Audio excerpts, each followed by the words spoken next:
da pessoa mais importante do universo, que é o teu Filho Jesus Cristo, Senhor Deus.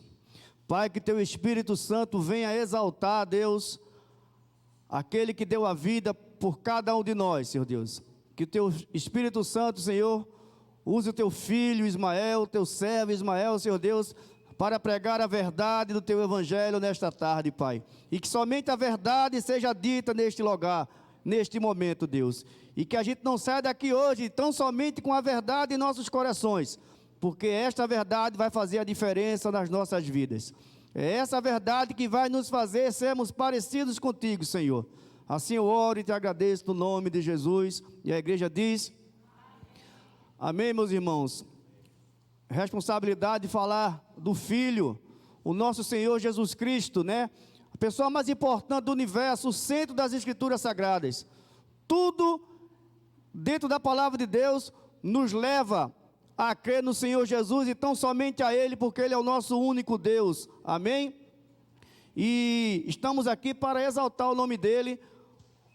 Eu estou aqui com um tema bastante difícil, que é falar do Filho crucificado. Filho crucificado. Eu sempre digo que o Evangelho, ele não traz conforto, mas traz confronto. E se tem uma palavra que me confronta mais, é a mensagem da cruz. É o momento da cruz. Vários momentos dos evangelhos, das cartas paulinas e outras cartas, nos traz confronto, nos coloca no prumo, nos leva para o centro da vontade de Deus, mas a cruz fala muito mais ao meu coração, não é? É como se Jesus pegasse na gola da minha camisa e me chacoalhasse e dissesse, quase que eu falava em língua agora, né? E me chacoalhasse e dissesse: meu filho, você está disposto a ser meu imitador? A seguir o meu exemplo, ou vai viver um evangelho de aparência? Porque a cruz nos confronta a viver um evangelho de verdade. A palavra da cruz é loucura para o mundo. O mundo não vai entender, porque não carrega o Espírito Santo. Mas a igreja carrega o entendimento da mensagem. Só que a igreja tem uma dificuldade de cumprir a mensagem da cruz. Às vezes as pessoas dizem: Jesus facilitou os mandamentos, porque ele resumiu os 10 mandamentos em apenas 2. Amar a Deus acima de todas as coisas, com toda a sua força, com toda a sua alma, em todo o seu entendimento, e ao próximo como a ti mesmo. E as pessoas dizem: Jesus trouxe mais leveza, melhorou os mandamentos. Não, porque se tem uma coisa que é difícil para o ser humano, é amar. Mas amar é fácil. É quando é para o nosso próximo, nosso parente, nosso amigo, é muito fácil. Mas o Evangelho, a cruz, nos ensina totalmente diferente. E aí é que nos pega, aí é que nos confronta. É onde nós temos que tomar decisões difíceis, porque não há opção. Seguir a Jesus é sim, sim ou não, não. Ou somos imitadores de Cristo, ou vivemos um evangelho barato. E eu quero ler o texto aqui que se encontra no Evangelho de Lucas, capítulo 23, versículo 34.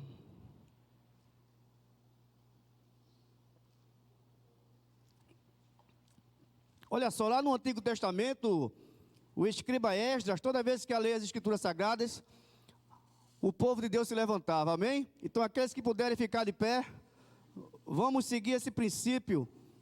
Lucas 23, versículo 34.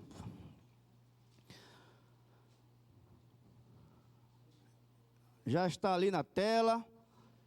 Amém? Assim diz a palavra do Senhor.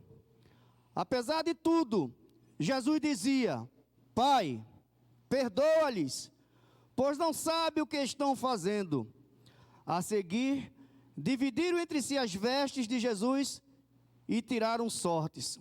Este é o Evangelho do nosso Senhor Jesus Cristo, louvado seja Cristo. Podem sentar. Todos nós conhecemos a história da vida, paixão, morte, ressurreição e ascensão do nosso Senhor Jesus Cristo. E quando chega nesse momento da paixão, que é um sofrimento intenso, que começa desde a semana anterior no Getsêmani, quando ele em agonia profunda, ele chega a suar sangue, né? Mas ele diz: Pai, que não seja feita a minha vontade, e sim a tua. E aí, uma semana após, o nosso Senhor está sendo levado como um bandido, como um criminoso, diante de um julgamento injusto, que pune Jesus por um crime de amar as pessoas. Esse foi o crime que Jesus cometeu para aquelas pessoas, amar o ser humano. E nós, qualquer dia desses, vamos ser criminalizados por amar o ser humano, por pregar o Evangelho. E Jesus foi levado, foi crucificado, foi humilhado. Todos nós sabemos o sofrimento no caminho do Gólgota, no caminho chamado de caveira. Que humilhação Jesus passou. E se nós formos ler o versículo anterior, no versículo 33, vai dizer que ele foi crucificado entre dois ladrões, entre dois bandidos, dois de fatos criminosos. Mas lá estava alguém. A mensagem da cruz, que no seu vertical e no seu horizontal existe uma comunhão ali de amor. No vertical fala de amar a Deus, no horizontal fala de amar o próximo, mas não mais como a si mesmo, porque Jesus vos disse: eis que vos dou um novo mandamento, amai uns aos outros, como eu vos amei. Estreitou, ficou mais difícil, mas ele falou: eu vos dou um novo mandamento. Mandamento é para se cumprir, mandamento não é para escolher se faz ou não faz. A igreja, os filhos de Deus, têm que cumprir este mandamento de amar uns aos outros. E Jesus aqui, ele é crucificado por um motivo, por mim e por você. Primeiramente, fazer a vontade do Pai. Jesus veio fazer a vontade do Pai, e a vontade do Pai era nos resgatar, nos tirar de um destino de perdição e de sofrimento eterno. A Bíblia diz que nós éramos inimigos dele, e Deus amou os seus inimigos. Deus amou aqueles que gritaram: crucifica-o. Deus amou, resolveu perdoar a menina dos seus olhos, que chamaram o seu filho de Beelzebu, que chamaram o seu filho de demônio, que compararam o Filho de Deus com o extremo do oposto. Mas mesmo assim, ele decidiu amar a humanidade. Ele decidiu nos amar. O preço foi caro, o preço foi alto, foi um preço de cruz. Portanto, o que ele quer de nós também não é fácil, mas é possível. O que ele quer de nós é possível porque ele enviou o Espírito Santo, está em você, está em mim. O que precisa é tomarmos decisão de buscar relacionamento com Deus, se aproximar mais de Deus. E como eu disse, amar ao próximo aqui é bom, mas ele nos ensina a amar os nossos inimigos. Lá em Mateus capítulo 5, versículo 44, ele vai dizer: eu porém vos digo, amai os vossos inimigos, e orai pelos que vos perseguem. Meus queridos, eu vou dizer uma coisa para você: só ama o inimigo aquele que nasceu de novo. Aí tem uma frase que diz que nós não somos o que pensamos que somos, mas nós somos reflexos daquilo que fazemos. Eu falar que eu sou cristão é bom, é muito fácil. Mas o cristão, ele é de fato na hora da prova. Conhecereis a árvore pelos frutos. É pela atitude, é pelo comportamento, é pelo exemplo. São nessas provações e de vez em quando nós somos confrontados com situações adversas na nossa vida.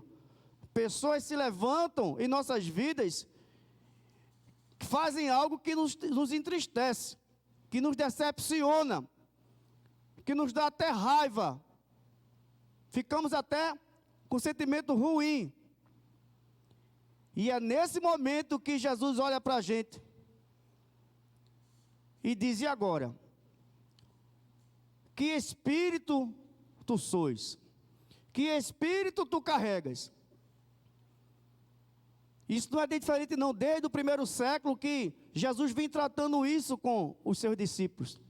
Nós somos continuidade dos discípulos do Senhor Jesus. E é esse o nosso papel, esse é o nosso maior desafio, viver o evangelho de verdade.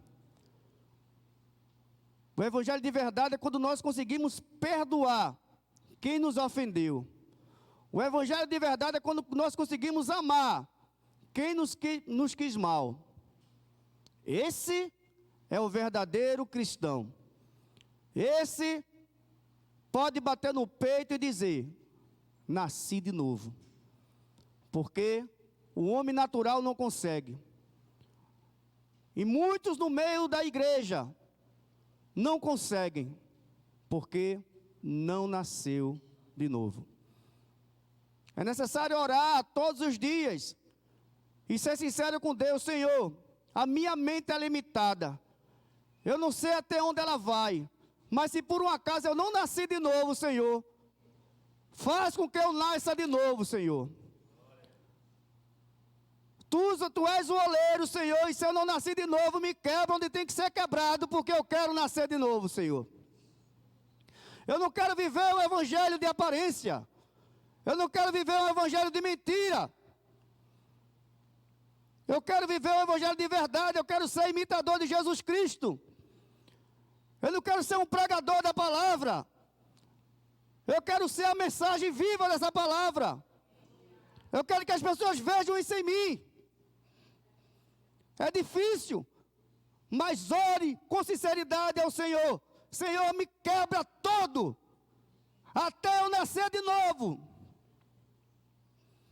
Temos que aprender a orar com sabedoria, parar de pedir besteira, parar de pedir o que não serve para a nossa vida, porque Jesus voltar, a gente fica. O evangelho não é brincadeira. Atos capítulo 3, versículo 14.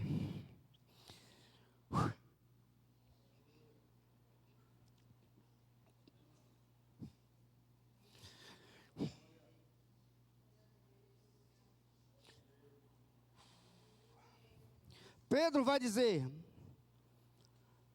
todavia vós negastes publicamente o santo e justo, e pediste que um assassino fosse libertado. Vós mataste o autor da vida, a quem Deus ressuscitou dentre os mortos, e nós somos testemunhas deste fato. Contudo, irmãos, eu sei o que vós e vossos líderes fizeram com Jesus Cristo. Foi sem um perfeito conhecimento do que estavam praticando. Arrependei-vos, portanto, e convertei-vos, para que assim sejam apagados os vossos pecados. Jesus está oferecendo uma nova chance para aqueles que mataram o autor da vida, para aqueles que disseram crucificam, para aqueles que disseram liberta o ladrão. Pedro está dizendo: vocês fizeram tudo isso com ele, mas ele está disposto a te dar uma nova chance. Ele está disposto a te perdoar. Agora vocês precisam se arrepender. Perdoar aqueles homens que zombaram de Cristo, que olharam para Jesus na cruz e disse: tu que é rei de Israel, tu que dizes ser o filho de Deus, salva-te a ti mesmo, lança-te daí agora.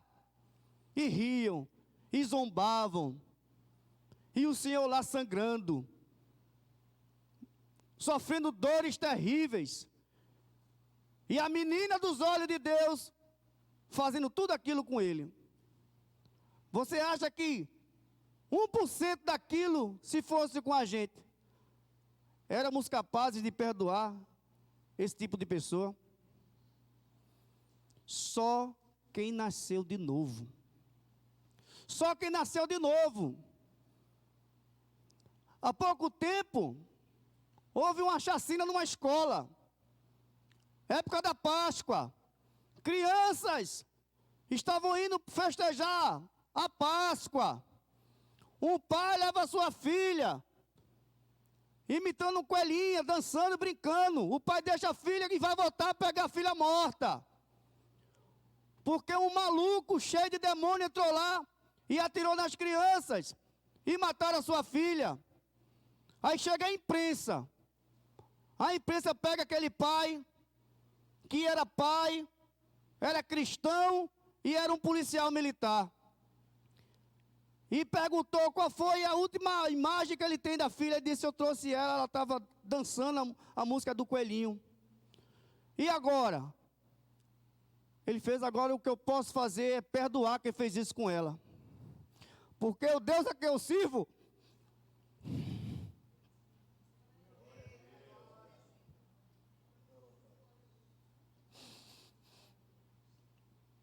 o Deus a quem eu sirvo diz que eu tenho que perdoar. E eu libero perdão sobre essa pessoa. Aquele homem tinha um instinto de policial. Aquele homem tinha tudo para querer matar aquele sujeito, para querer vingança. Mas o espírito que ele carregava era o Espírito Santo de Deus. E quem carrega esse espírito consegue.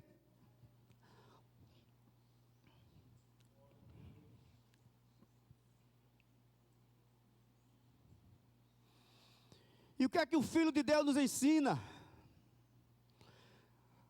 Ele nos traz a consciência a isso. Certa vez, 2 de seus discípulos, conhecido também como a coluna da igreja, Lucas 9,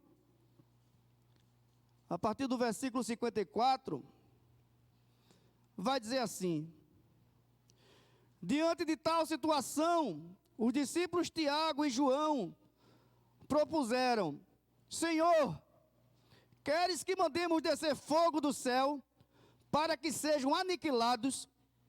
Mas Jesus, mirando-os, admoestou-lhes severamente: não sabeis vós que espécie de espírito sois?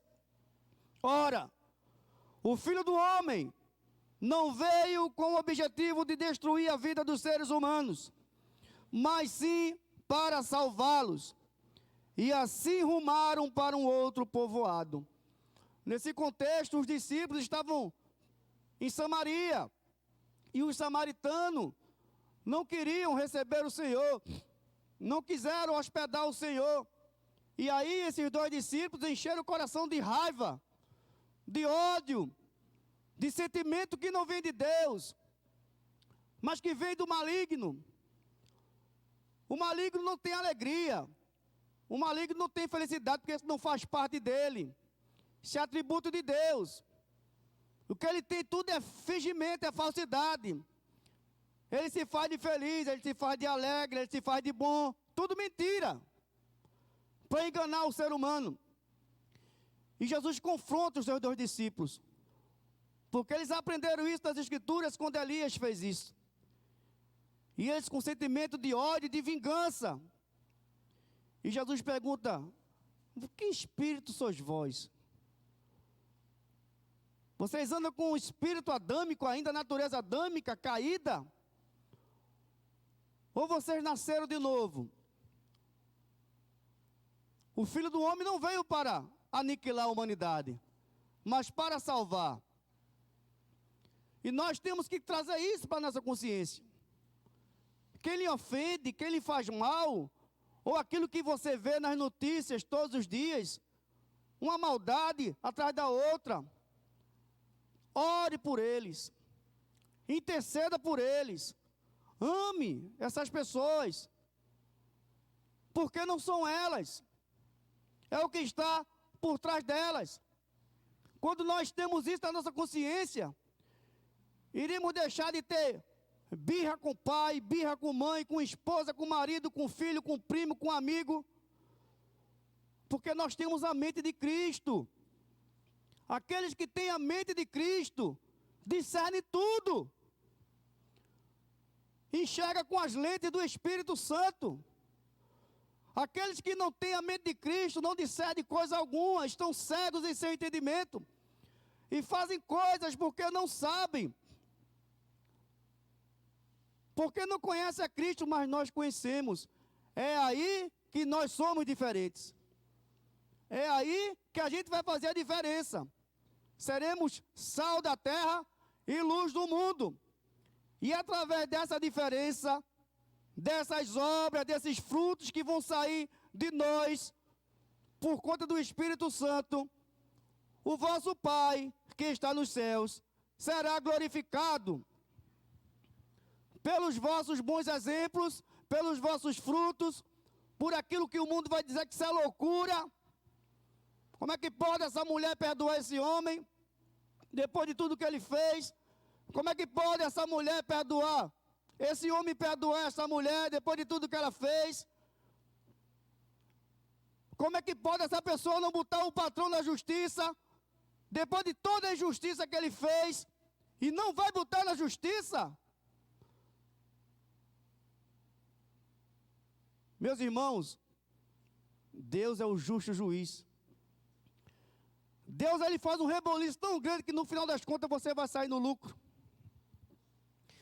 E você não vai entender. Em nome de Jesus, traga a sua consciência que espírito você carrega no momento de tensão, no momento do calor emocional. Respire e diga: eu carrego um espírito que não vai permitir eu tomar a atitude errada.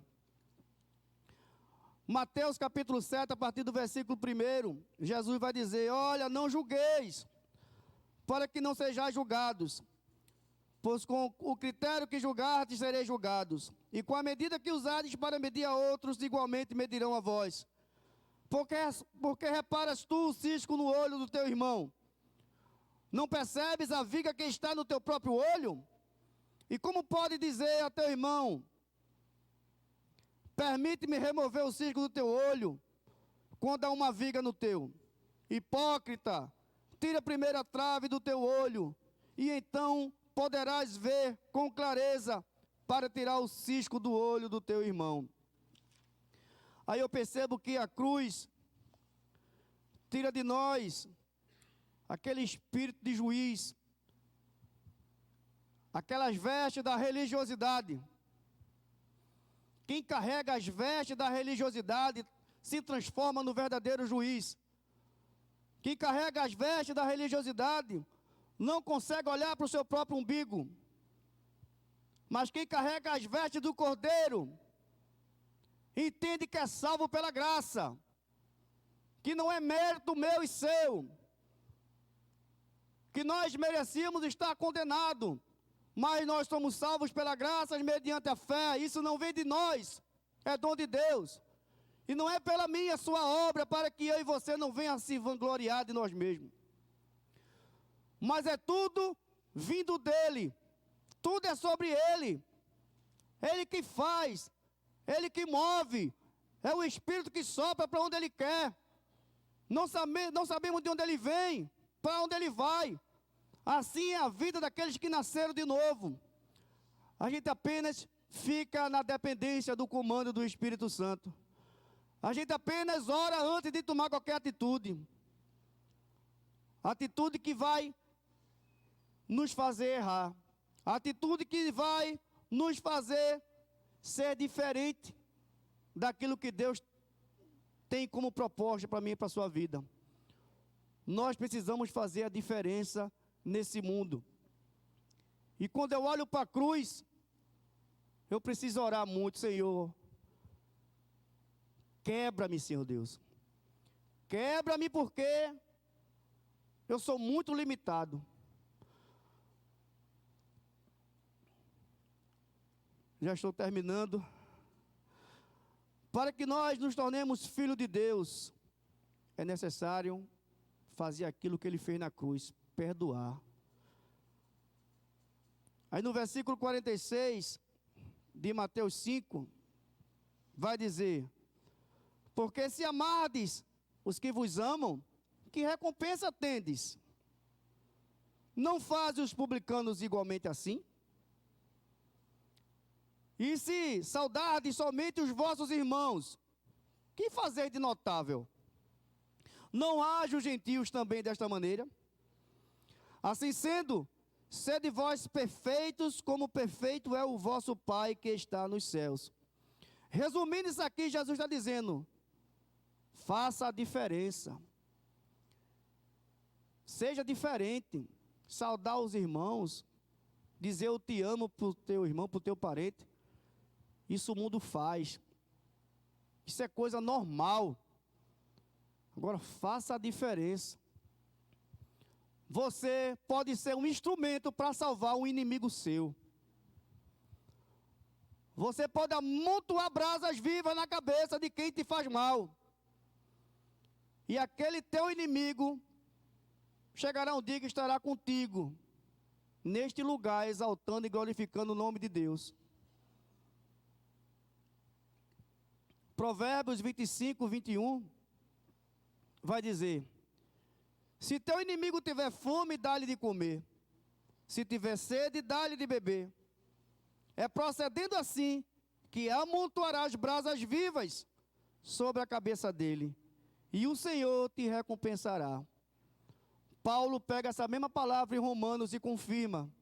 Romanos 12, 20 e 21. Ao contrário, se teu inimigo tiver fome, dá-lhe de comer. Se tiver sede, dá-lhe de beber. Porquanto, agindo assim, amontoarás brasas vivas sobre a cabeça dele. Jamais te entregues ao mal como vencido, mas vence o mal com o bem. Paulo começa aqui no versículo 20. Ao contrário. Ao contrário. Te fez mal? A hora é essa. Faz o bem. Mostra que natureza tu carrega. Faz o bem. Pedir perdão para quem... eu não fiz não. Quem errou foi a pessoa. Eu tenho que pedir perdão não. Essa semana, o Espírito Santo incomodando a minha mãe porque ela se sente perseguida, onde ela está trabalhando, e é humilhada. Mas ela em casa, o Espírito Santo disse assim: vá lá e peça perdão para sua chefe. Vá lá e peça perdão para sua chefe. Eu falei: oxe, mas eu que sou humilhado do negócio. Manhã foi, a chefe não estava lá, ela voltou. No outro dia aconteceu algo que não estava previsto. Minha mãe não assinou o nome completo, só o primeiro nome, e a chefe mandou ela ir lá, porque ela tinha que assinar tudo de novo. Aí quando minha mãe chegou lá, fez: mas falta só botar o sobrenome. Não posso botar só o sobrenome não? Aí pode. Aí nesse momento, mãe lembrou. Aí falou com ela. Disse: olha, me perdoe. Eu quero lhe pedir perdão. Certo? Mesmo se você for me mandar embora ou não, eu quero lhe pedir perdão. Aí a chefe disse: eu aceito o seu perdão. Aí, meu irmão, só Deus sabe o que o Espírito Santo vai fazer agora. Talvez nesses simples atos, esse simples ato, esteja caindo brasas vivas sobre a cabeça daquela mulher. É assim que Deus faz.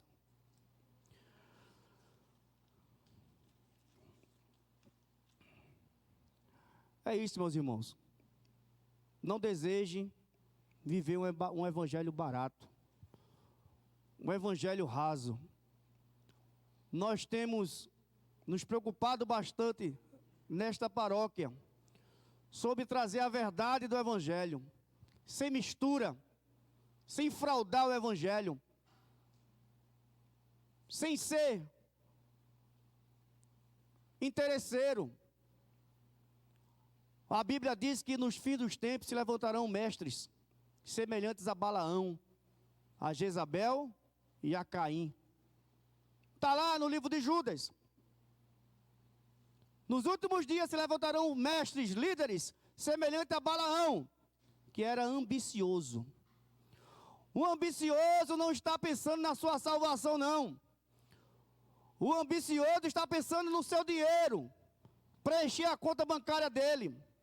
Então o ambicioso vai pregar tudo que você quer ouvir. Que nenhum mal te acontecerá. Que na tua vida será só flores. Só vai lançar bênçãos. É claro que o evangelho traz bênçãos para a pessoa. Mas no mundo tereis aflições. Na boca do ambicioso não tem aflição não, viu? Só tem vitória. Vitória, vitória e vitória. Porque Paulo disse para Timóteo, olha Timóteo, a verdade vai trazer coceira no ouvido das pessoas. Elas não vão suportar ouvir a verdade. O confronto vai chocar tanto a verdade com a vida delas, que elas vão preferir correr atrás de mestres que preguem para o seu bel prazer. E aí nós estamos vendo um Deus que tudo pode, um Deus que aceita tudo, um Deus de amor. Venha como estás e continue como estás, porque Deus é amor. O que Ele fez na cruz é suficiente pelo pecado da humanidade, então só basta você crer nesse Deus. Mas a Bíblia que eu conheço fala que nós devemos renunciar os prazeres da carne para seguir a verdade de Jesus. Esse Jesus que foi crucificado também disse em Lucas 9:23, quem quiser vir após mim, negue-se a si mesmo, todos os dias carregue a sua cruz e siga-me. Sabe o que é carregar a cruz? É você pegar todas as suas vontades pessoais que te afastam de Deus e cravar na cruz assim, ó, matar e seguir a vontade de Deus. Amém, meus irmãos? Eu queria que você saísse daqui hoje. Eu queria que você esquecesse tudo, se for do que eu falei. Mas que você faça essa oração. Senhor, a minha mente é limitada. Se eu ainda não nasci de novo, vem como um oleiro e me quebra todinho até eu nascer de novo. Eu quero viver uma vida de quem nasceu de novo. Se não for para viver o evangelho da verdade, me leva. Faça isso. Amém? Deus abençoe.